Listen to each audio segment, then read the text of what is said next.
अब शगुनी चिड़िया बहू। एक बड़े जंगल में मुनमुन नाम की चिड़िया अपने पति और बेटे कुणाल के साथ रहती थी।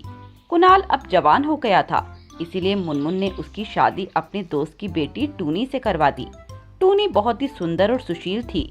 सभी जंगल के पक्षी उसकी बहुत तारीफ करते थे।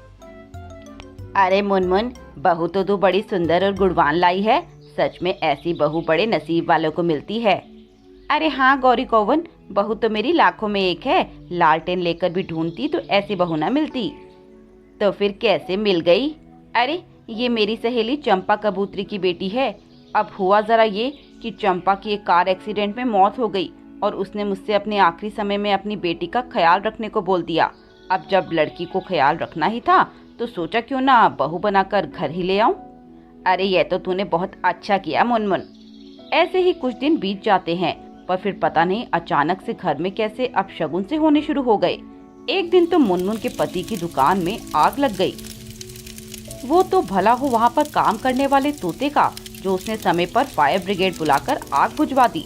माल की हानि के साथ साथ जान की भी हानि हो सकती थी।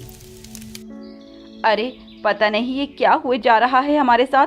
कुछ दिनों में ना जाने कैसे कैसे अपशगुन हो रहे हैं। लगता है किसी का गलत साया पड़ गया है हमारे घर पर। अरे माँ, आप भी इस जमाने में होकर ये कैसी बातें करती हैं? ये सब कुछ नहीं होता।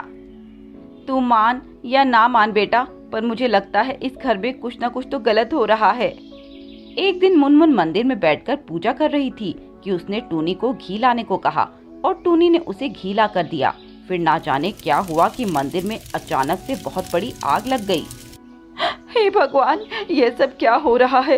ये सब अपशगुन। तभी मुनमुन की पड़ोसन डिम्पल वहाँ आती है।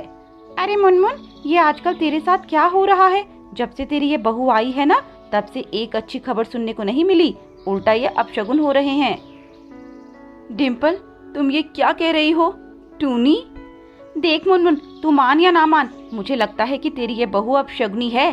तभी तो देख, जब से ये घर में आई है कुछ न कुछ हो ही रहा है। पहले तेरे पति की दुकान में आग लग गई, अब ये मंदिर में आग।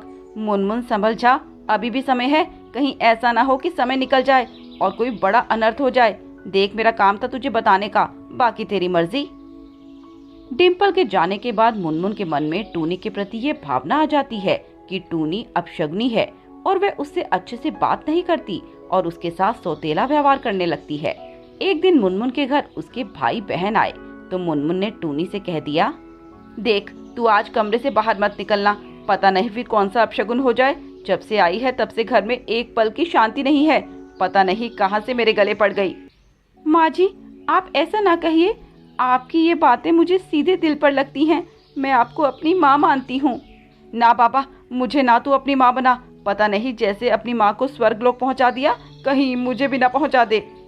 मुनमुन की बातें सुनकर टूनी जोर से रोने लगती है और अपने कमरे में चली जाती है।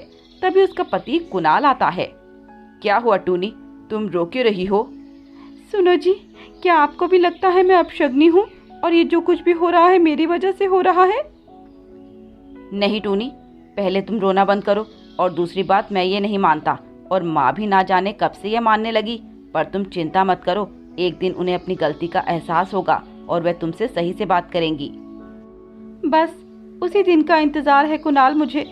रात को कुणाल और टूनी अपनी कार में सैर करने के लिए निकलते हैं कि तभी कुणाल की कार का एक्सीडेंट हो जाता है और कुणाल मौके पर ही दम तोड़ देता है और टूनी विधवा हो जाती है।